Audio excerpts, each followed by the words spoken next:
Hi, and welcome to episode 2 of the Ask Box, a podcast about the good old days of Tumblr. I'm Allegra Rosenberg. My Tumblr once had over 5,000 followers, and today I'll be speaking with my friend Peyton Thomas, a Toronto-based writer and journalist, about their experience in Tumblr's early Glee fandom. The Ask Box is now available to subscribe on Apple Podcasts and Spotify, and you can give us a follow on Twitter at The Ask Box as well.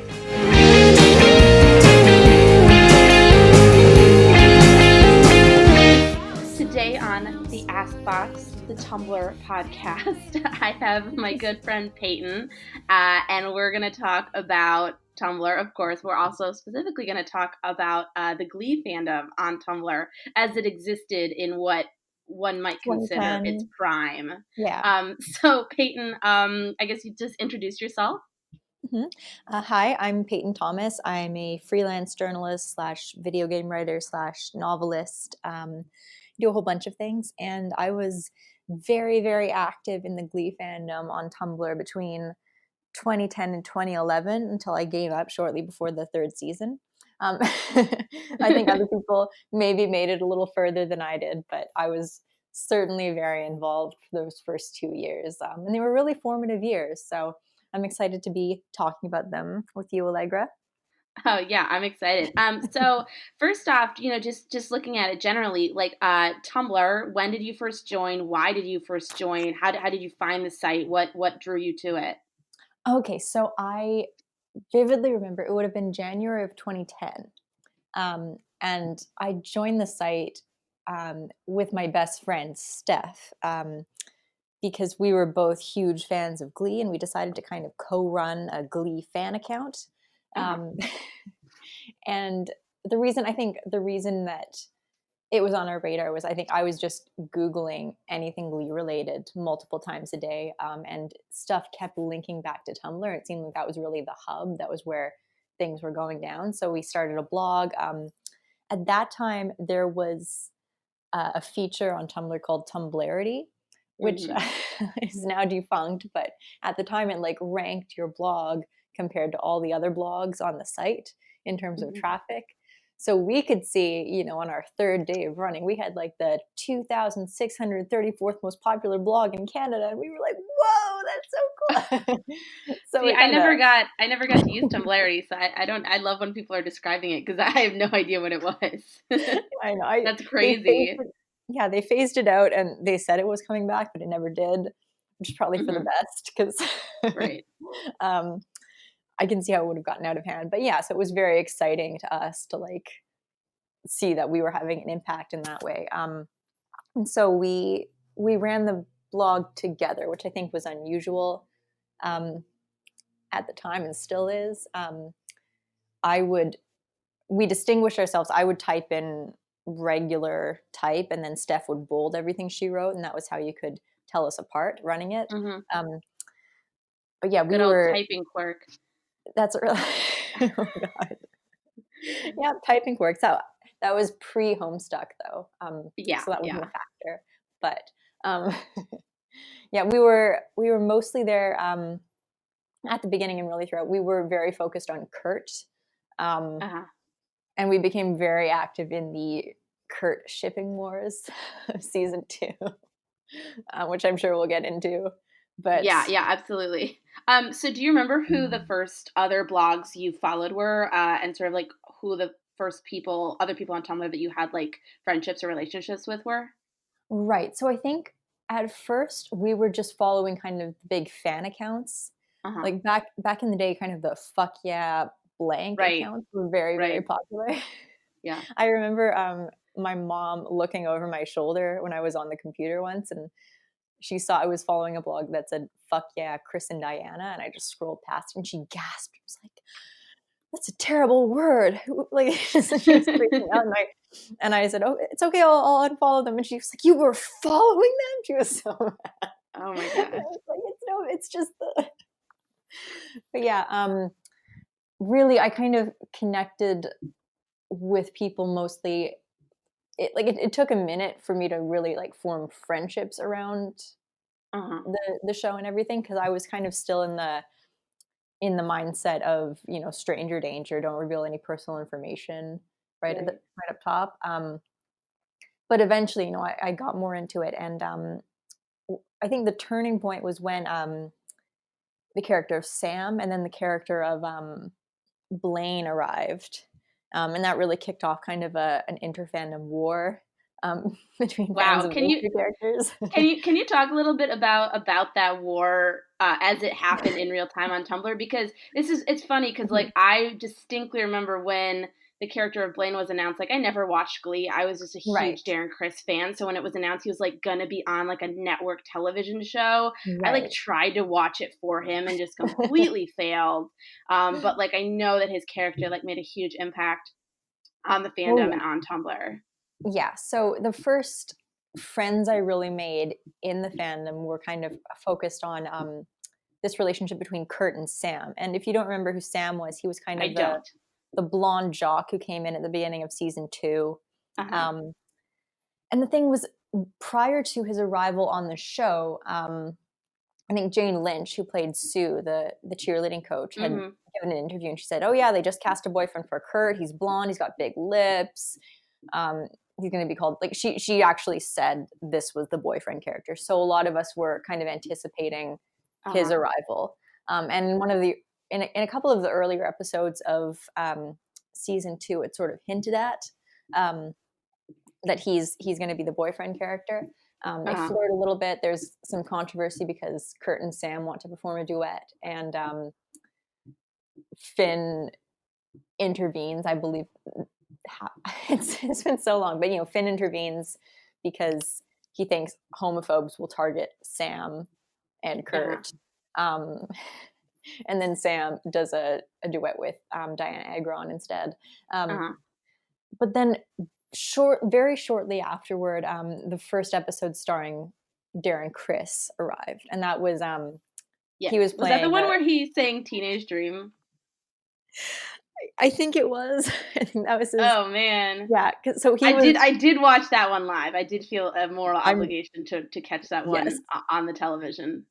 And now initially, yeah, I was also very excited because it was supposed to be like a guest arc, and he Okay. was going to Yeah. be like he was going to be a competitor of the Glee Club, Mm-hmm. um, who went to an all boys private school and sang with Right. their a cappella group. And Mm-hmm. he was openly gay, and he was going to kind of show Kurt the ropes of being Mm-hmm. openly gay. But the thing was, Darren Criss had such a passionate fan following at that point. I mean, I was Oh among yes. them in the Yes. early days. Uh-huh. That I think very quickly people began fixating on the idea of a potential romantic relationship between Kurt and Blaine, Mm-hmm. which resulted in some major story changes, like Kurt transferring schools, Sam kind of falling by the wayside and not having anything to do, and actually getting fired at the end of the season. Which, and I was still kind of in the Sam camp, and I was unhappy with some of the changes that were being made to the show vis-a-vis Blaine. So I Mm-hmm. became part of an irate and very active shipping war Oh between yeah. those two characters, which I'm still like a little bitter about to this day, like irrationally. So like Um, we're on Tumblr specifically, like were mhm. factions formed and blogs created to support either side of this shipping war? Oh yeah, I mean, the thing was basically by the time Blaine really arrived on the scene and as he built up steam, almost everybody was in that camp. Like Mm-hmm. they were the juggernaut ship. Like they were on the cover of Entertainment Weekly. I They were remember. big. Yeah, like I'm sure you My do. mom bought it for me. I'm like, I Yeah, don't like watch this show, but thank you. yeah, they were very popular. And then Uh-huh. the people who had the people who were pulling for Sam, there were fewer of us. So the joke that Mm-hmm. we made was that the Kurt and Blaine were the Titanic, and we were on a lifeboat or a canoe. So we called ourselves the canoe. How many people do you estimate were in your little canoe group? Like it really couldn't have been more than a couple hundred people. Like it was, Uh-huh. it was a very very small faction, very vocal, very angry. Um, Yeah. because I think a lot of people like we saw what was happening to Sam as queer erasure. Um, Okay. and the specific complaint was that so Kurt Kurt was kind of he was very into theater and show tunes Uh-huh. and pop music and Beyonce, and then Blaine came along and he had similar interests basically. But Sam was more of a kind of straight jock type when he came into the show, and I think a lot of us were looking forward to seeing how they would handle that kind of gay character, and his Uh-huh. coming out arc. And then when that didn't really happen, it was a bit frustrating, for people who'd seen themselves in him.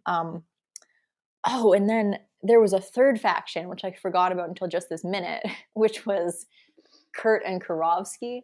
And Karofsky was the Like, horrible yeah, homophobe bully who right. like was actually closeted and cornered Kurt in the locker room one day and kissed him without his consent, um, Uh-huh. which launched another larger faction of shippers, um, who wanted to see a redemption arc for that character. But I was always very firmly like, I don't understand why you're shipping him with his bully. Like, this doesn't make sense to me. Um, Right.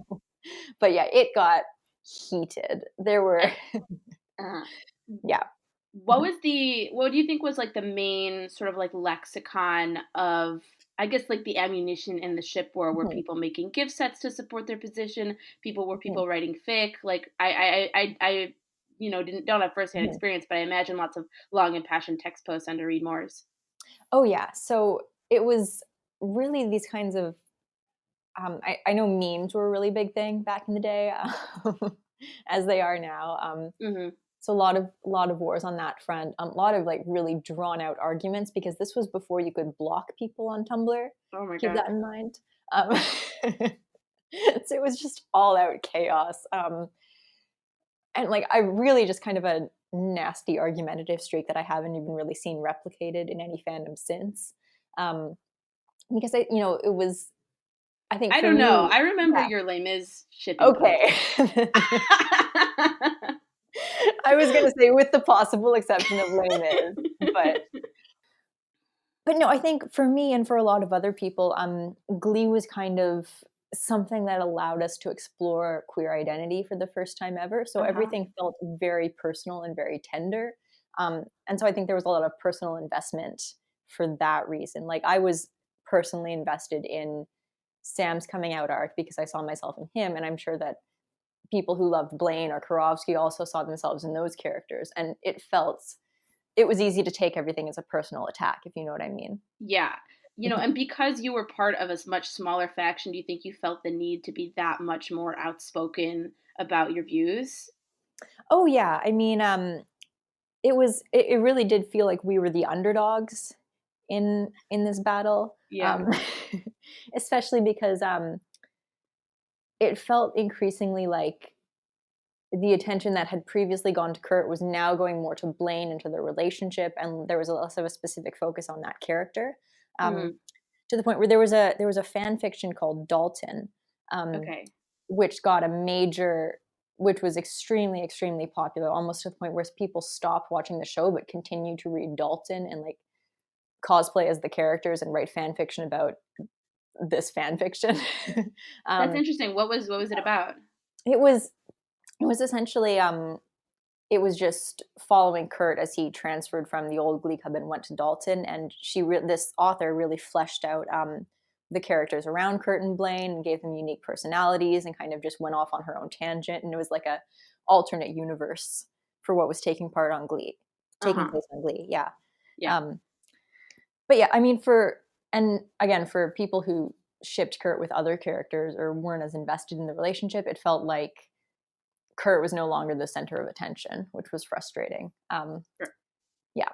Yeah.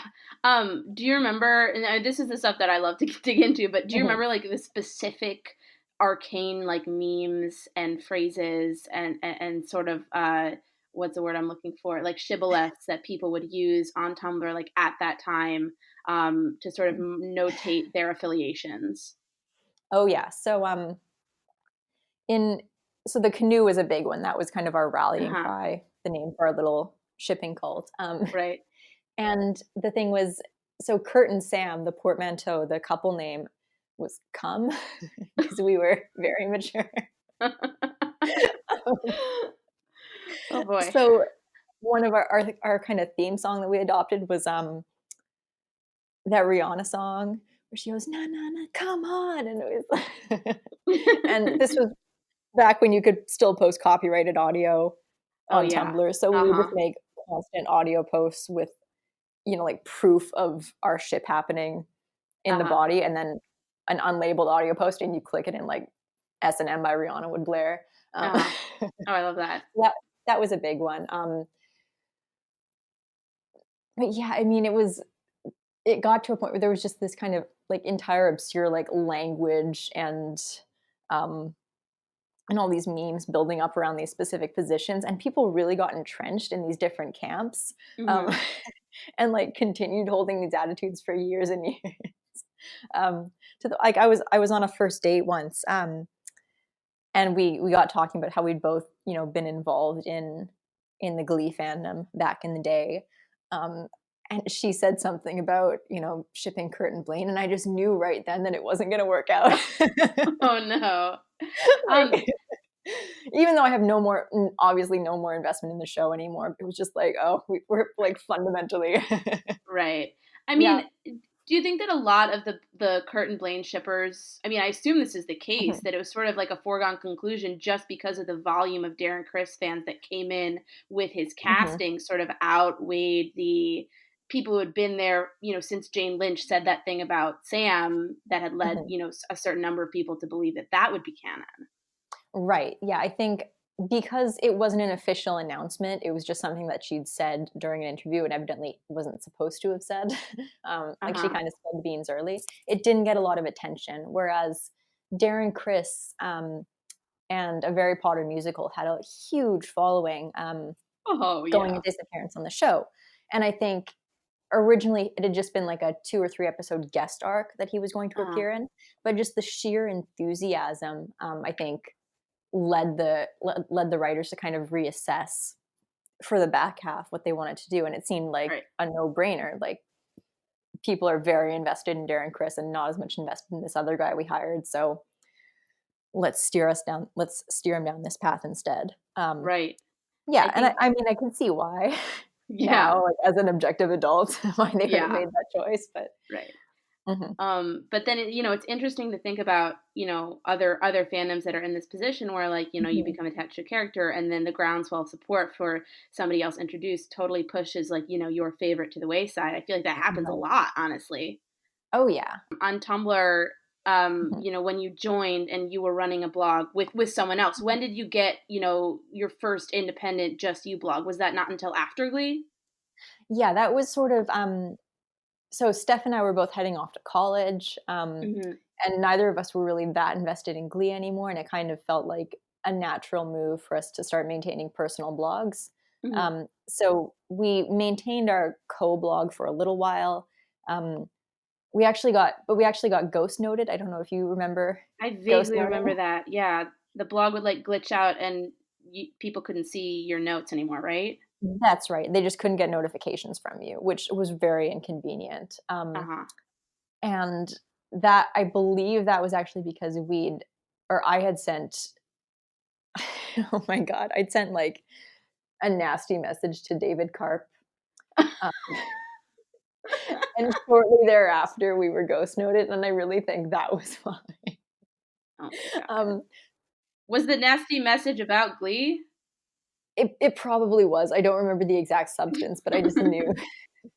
Um, anyway, so basically the account wasn't really functional anymore. We maintained it for a little Mhm. while, but we were sort of more absorbed by the independent blogs we were running, and then I got bored of Glee and started blogging about other things and getting into bigger fights in, for instance, the Les Mis fandom. But um, Homestuck was first and then Les Mis, right? yes, that's the So order it's of just things. a continuity of sheer Tumblr anger. I love it. That is pretty much it. But did you observe the Mhm. Glee fandom sort of like continuing on its way without participating in it as much in that transitional period? I did, and I think I did in the way that a lot of other people did, which was to just read about what happened on the show and get really mad about it. Like at a certain point, and certainly in the later seasons, most of the discourse around Glee was coming from people who had once been fans and were no longer fans and were just angry about what was happening. Right. I mean, one thing that really stands out was that early on in season 3, they did an episode where a couple of characters, including Kurt, like lost their virginity. And there was a scene in that episode where Blaine and Kurt kind of go to a gay bar and they're driving home afterwards, and Blaine has been drinking and he like comes on to Kurt and starts trying to like initiate something with Kurt, and Kurt is kind of swatting him away and saying, no, I don't want to do this. And which is, I mean, it really frankly, like it was a sexual assault. But within the show, that was never really addressed. And it was just kind of written off as, Blaine being drunk and embarrassing. Kurt actually apologized for his behavior in that scene, which I found really unfortunate as a writing decision. And that was that definitely marked a turning point where I felt like my anger at what was going on with Kurt and Blaine like went beyond just petty shipping stuff. Like it really felt like the writers were not handling it correctly. Yeah. I mean, was that an episode that you watched live, or was that something you had read about after you stopped watching the show? Yeah, no, I never saw the episode. I just read discourse about it. Right. I mean, frankly, yeah, it did seem like triggering. Right. The only episode I watched after season 2 was the episode where Kurt and Blaine break up. Like I tuned in live. I had to see that. I was like, vindication.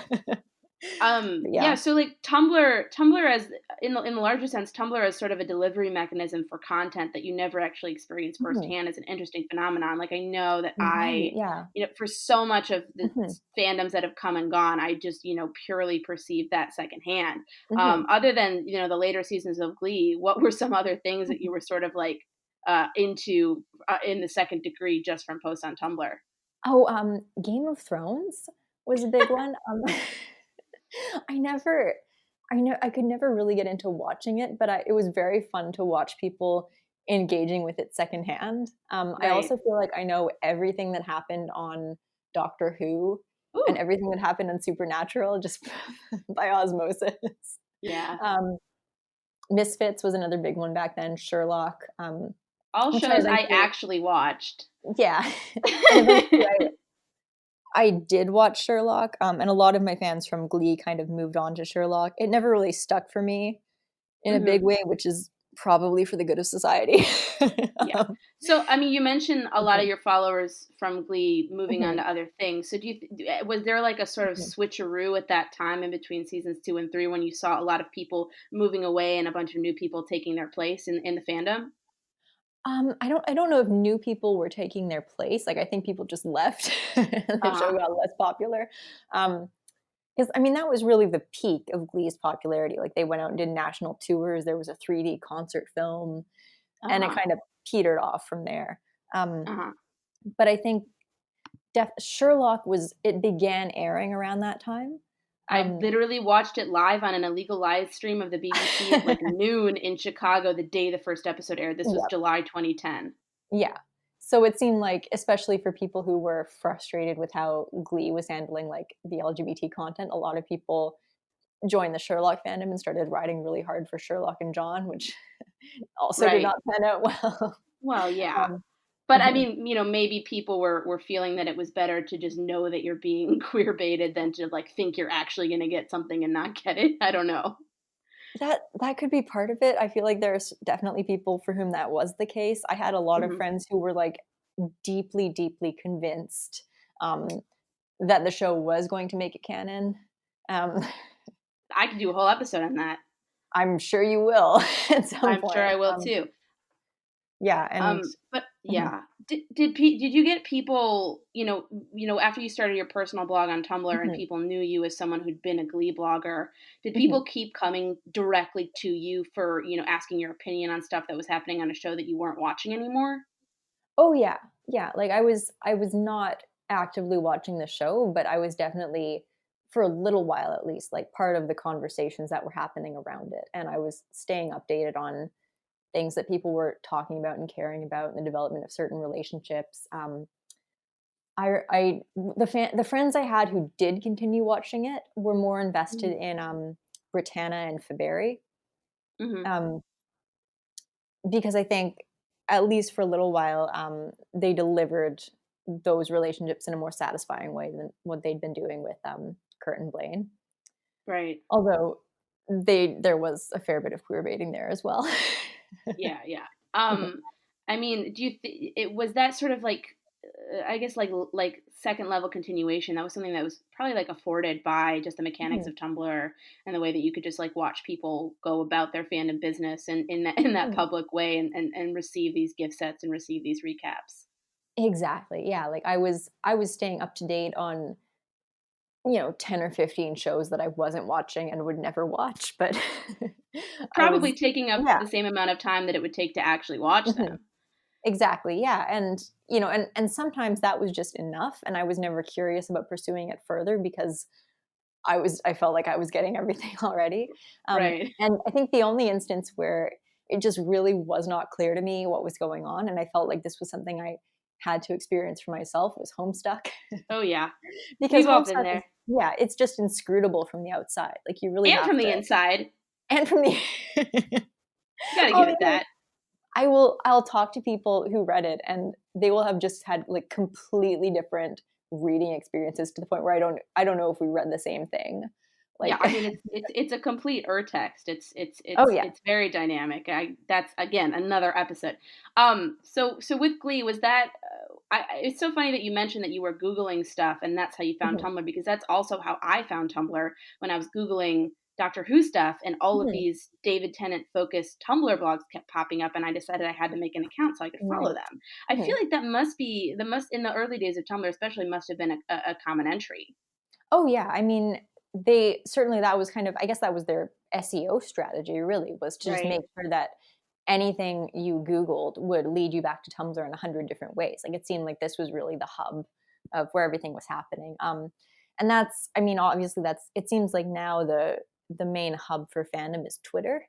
Um, Twitter and Instagram, but none of those are yeah, particularly SEO friendly, which I think is really interesting. yeah, I also don't I know if mean, they're Instagram yeah, in particular is such a mhm, black box, and I I think that it has a mhm, completely different entry strategy than Tumblr.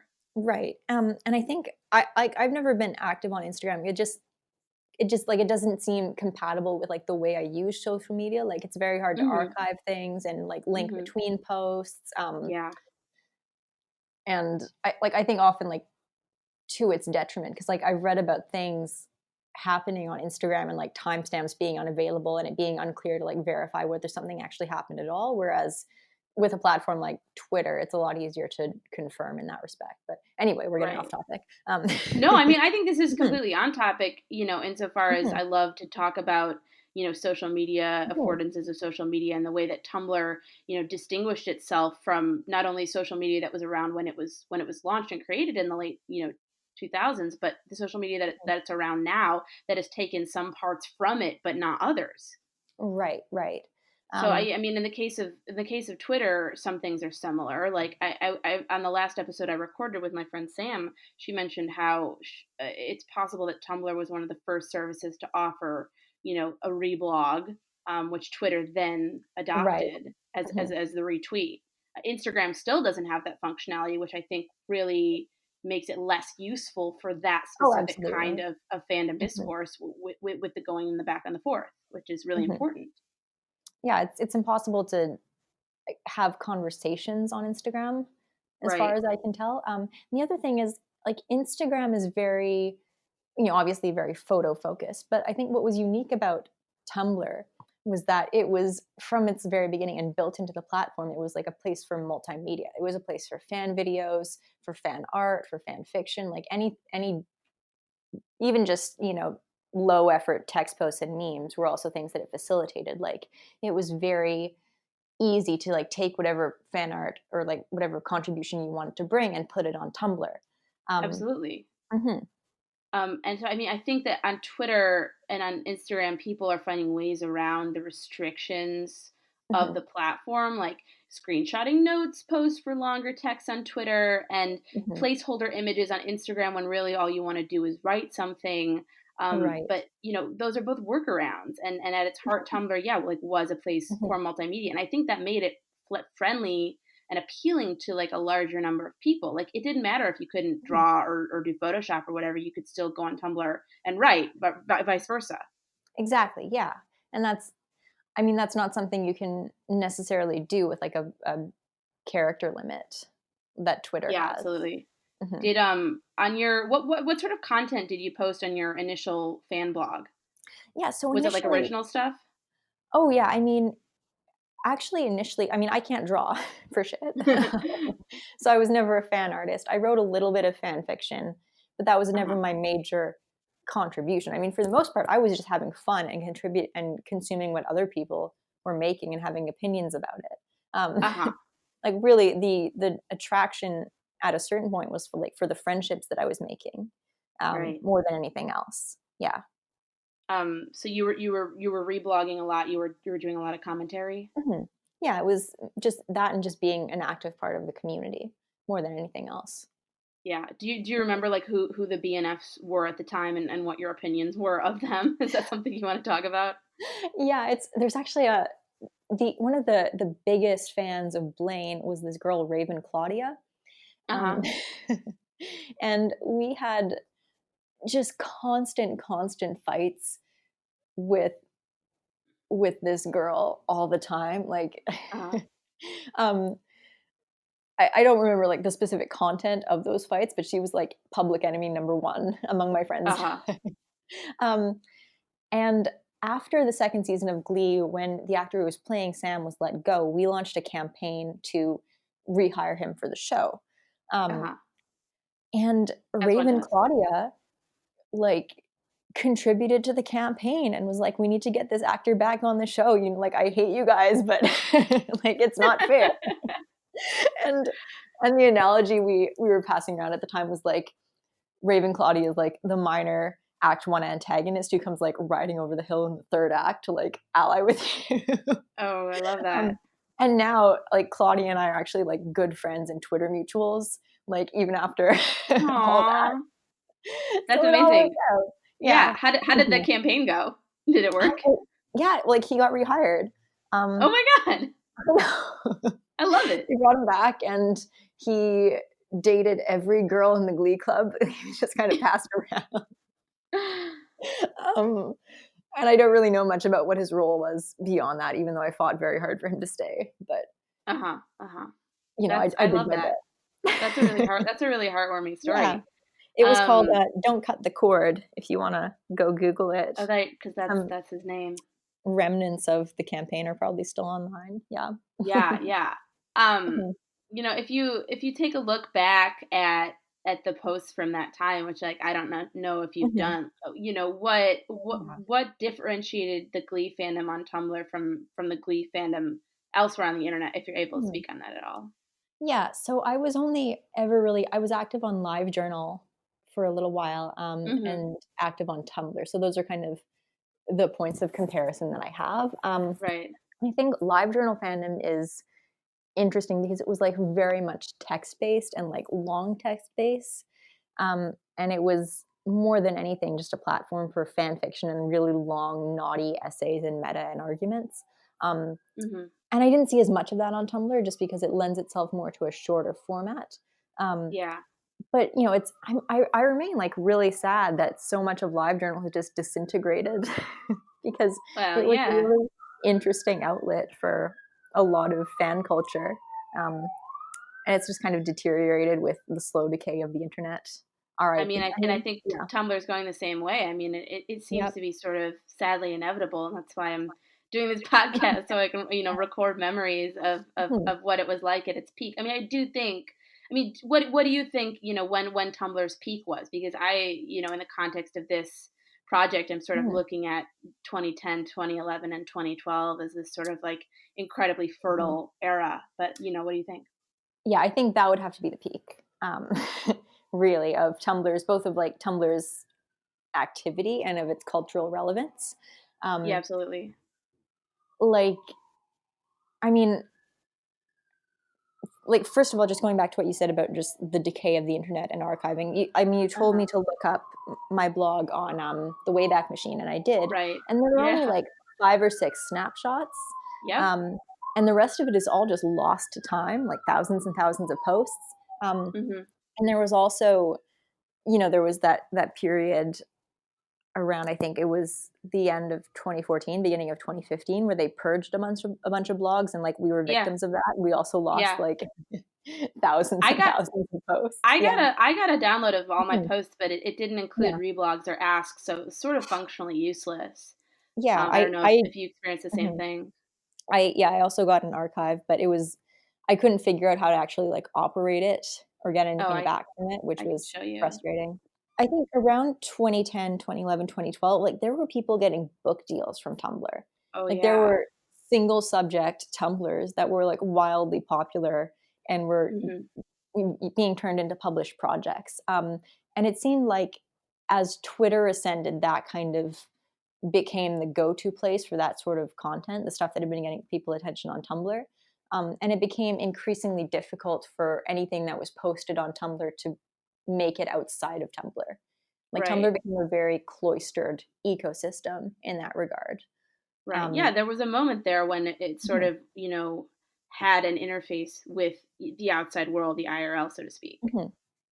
Yeah, and that Um, didn't happen. Like, for whatever reason, I don't know exactly why.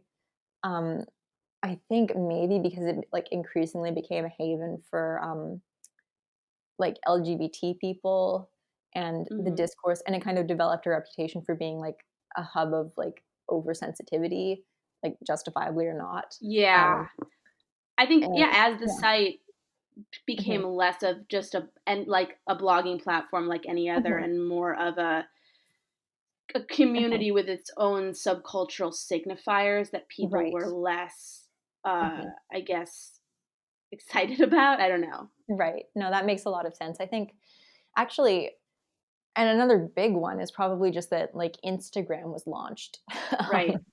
around that time and probably stole a bunch of people who had just been using Tumblr for pretty pictures. Um, Absolutely. I think that's. I mhm, mean, if you recall the fandom mhm. blogs versus aesthetic blogs war of Oh 2010, yes. 2011. I think all those people that weren't on Mhm, there blogging about Glee or Homestuck or whatever mhm. just jumped to Instagram. Yeah. And then I think another thing is just like the issue of monetization, like Yes. both on the user end and the admin end. Like I don't think Tumblr's ever been able to successfully monetize itself. God bless. And unfortunately, like it's kind of lagged behind in like important updates. Um, Hmm. and for a while, it was just like much more difficult to use than Twitter or Facebook or Instagram or anything like that. Um, Yeah, so what you end mhm, up with is only the really committed people who are just, right. dead subservient to a site that fucking sucks, which I think is beautiful in its own way. It is kind of, like there's something charming about like participating in the last social network that is like completely culturally irrelevant, where nobody is making money from what they post.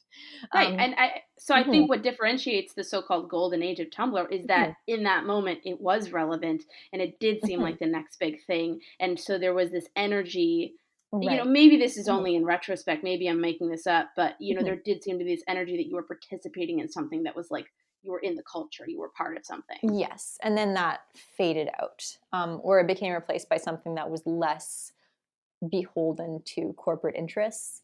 Um, Right. like for a And this while, yeah, the yeah, biggest thing on Tumblr was Homestuck, which was a very anti-commercial phenomenon. Um, completely unable yeah. to be commercialized. I mean, God Oh knows they yeah. tried. Mhm. Yeah, it Um just never took off. Yeah. And also, the beginning of this decade was a very transitional period in social media at large when you were Right. moving Yeah. from the old live journal sort of Mhm. dispersed community systems of the 2000s to this. I mean, Web Mhm. 2.0 is a little earlier. Tumblr is an example of Web 2.0, but sort of you just fully moving into the app ecosystem, fully moving into like, totally, wholly unmediated social platforms run by large tech companies. Right. Yeah. Yeah. And so it was not following the trend at that point. Hmm. Hmm. It was not compatible with what was making people money or what people wanted from. Um, Right. I mean, Yahoo spent a lot of money on Tumblr. I forget Hmm. exactly when or what year, but there certainly was like an investment and a hope that it would be the next big thing. Right.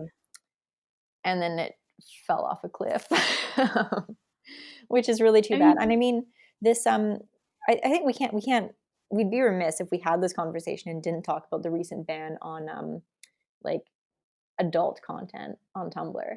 right. Um, Which is apparently they lost like 100 million users after that, which I think yeah, is so funny. I mean that hasn't been like that's never really been a core part of my Tumblr experience, Right. to be honest. But I have noticed that like increasingly, like the site is just less active. There are fewer people talking. Um, like there's less conversation. It does seem like people vacated the premises. Yeah, Yeah. and it also, for a while there, especially, when I Mhm, was like in high school and like early in college, I was sort of, I remarked to myself, oh, mhm. all the kids on Tumblr are still 14. Like that's how old, when you're 14, you just get a Right. Tumblr. That's what you do. I Mhm. have noticed that that is becoming less and less the case, and Oh no. kids in the lower end of Gen Z are now going straight to Twitter and straight to Instagram and skipping the Tumblr process. So all of the people on Tumblr are sort of like, now they're like 18, 19, 20, up to my age, up to Exactly. your Yeah. age. I don't think it's a platform for teenagers anymore, like at all. And maybe that was part of why they banned adult content, was they were trying to get that back in a way. Um, but but but but teens didn't come. That's so backwards because teens came to Tumblr for the porn. I know, and that's also frustrating to me because like I don't feel like teens deserve porn, but like you look at like where are kids getting their information about sex? Like I'm not talking about like sex ed or sex education Yeah, websites. Like where are they interacting with and learning about sexuality? Um, right. and increasingly, like it seems like a lot of teenagers' first introduction to sexuality is like through straight up commercial pornography, which is like Mhm. not great for a number of reasons. Right. Whereas Tumblr's adult content was always more about like body diversity and sexual diversity and like And John and deeply Sherlock and doing it. and John and Sherlock doing it exactly. But like Yeah. it was very much like it felt like a safer space to like learn about that stuff and interact with that stuff than like I mean, it was more yeah. communal. Yeah. Mhm. and and it was really like driven by like LGBT people and by women, Right. which is like Right. not often the case Right. if we're talking about other places. I think it's also I've definitely seen a trend like in recent years, like away from just like any kind of sexual content fandom at all. Um, Uh huh. and that like that predates even like Tumblr's crackdown on that kind of content. But I'm not really Yeah, I mean, sure. there Yeah. are constantly conversations being had, Mhm, I think, amongst and within communities about the mhm. level of appropriateness of certain kinds of content for certain, Right. ages of people. I think that those are all conversations that are important to have, but those are also conversations it's hard to have on Instagram because it's hard to have conversations on Instagram publicly. Exactly. So there's Exactly. that. Yeah, and like Instagram has always banned adult content, I think. Right. Um, Yeah.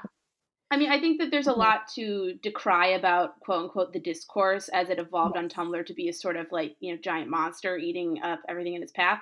But Mhm. Tumblr afforded for active conversations that were viewable and interactable by Mhm. others. I mean, anybody Yeah. could jump in and just give their opinion. And while that sometimes might have been fucking annoying, it is important Mhm. because it was democratic, you know? Exactly, yeah. I mean, I think definitely if they just instituted a proper block function like a year or 2 earlier, so much could have been avoided. Uh Like huh. because for a while, blocking someone on Tumblr just meant they could still reply to you and interact with you, but you just wouldn't get a notification about it, Oy which vey.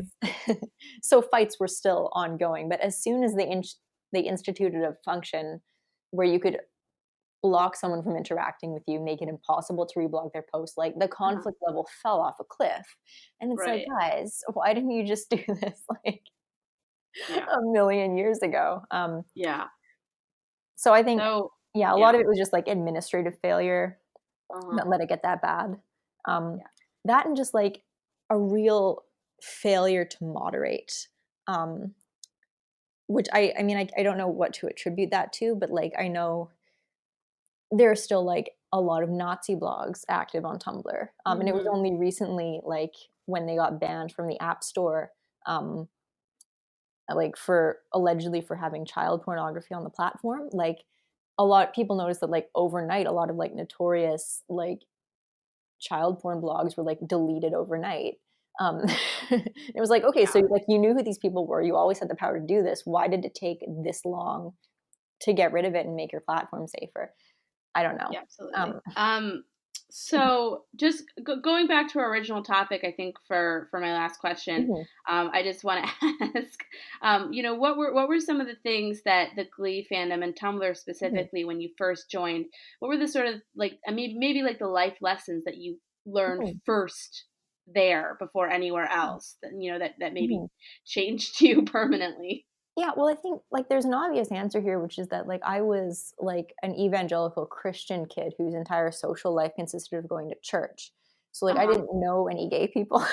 And I was like aware deep down that there was something like different about me, but I'd never really acknowledged it. And like, so being active on Tumblr and like being in the Glee fandom and just interacting with other LGBT people so much and interacting with like a show that was like deeply about gay themes, like that it was kind of an awakening for me. And it still took me a while to really figure everything out and put all the pieces together, but like it felt like a safe environment to kind of like undo some of the indoctrination that I'd grown up with. So I'll always be very grateful for Tumblr no matter what, no matter how crappy it gets. But like that was, and even if Glee fell off a cliff, like I owe a lot to Glee and that moment in the culture. It was a moment. Yeah. For giving me like a safe place to like investigate these things and like talk to other LGBT people and like unlearn what I'd grown up with. Yeah, absolutely. I think that's really wonderful. So thank you so much, Peyton, for coming on the Ask Box and talking about Glee and Tumblr with me.